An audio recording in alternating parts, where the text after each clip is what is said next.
شاغلانه قربان سلام شیمی جن بله میسه من آزیرشتی هم به کانال آشپزی آزیرشتی خوش بامایید.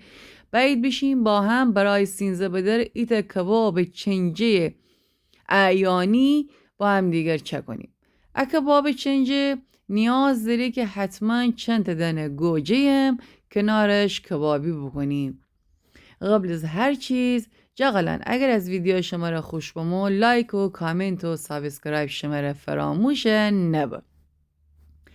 اول از همه نیاز داریم به 2 کیلو گوشت صاف و تر و تمیز.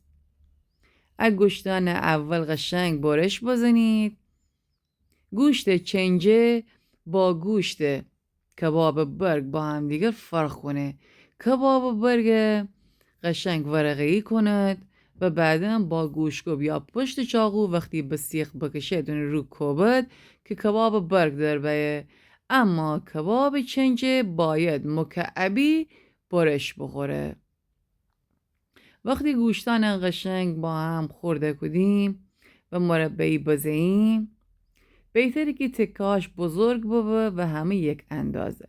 جاقلان بعضیان سعی کنید که از کیوی و آناناس و انجیر برای نرم کردن گوشت استفاده بکنید که این کار کاملا غلطه.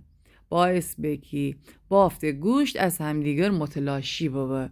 برای نرم کردن گوشت تنید 1 ساعت قبل از به سیخ کشیدن ایت قاشق پودر آنزیم به گوشت اضافه کنید و اجازه بدید که گوشت کمی نرمه بود. وقتی گوشتان همه مکعبی بزنیم نیاز داریم به چند تا دانه پیاز بزرگ که پیاز قشنگ ورقی خورده کنید یا خلالی بزنید. اگر هم دوست دارید که پیاز رنده بکنید باید حتما از آب پیاز برای گوشت استفاده بکنید. اما من پیاز حلقه‌ای بزنم و خلالی خورده کدم.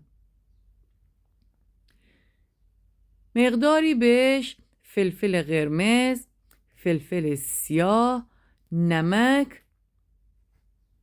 اضافه بکنید. 1 قاشق سماق و مقداری روغن زیتون یا روغن مایه بزنید. همه پیاز با ادویه‌جات قشنگ فشار بدید و مخلوط بکنید. وقتی آب پیاز در بمو گوشت کم کم به پیاز اضافه کنید.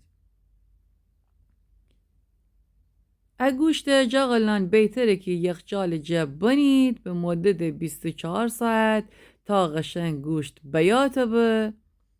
نیاز نیگه هیچ چیزی بهش اضافه کنید که گوشت نرمه به. این گوشت به اندازه کافی نرم و لذیذه.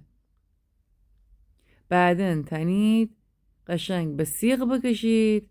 اجازه بدید شیمی زغال کاملا بور و سرخ بابا. به همین راحتی نوش و جان.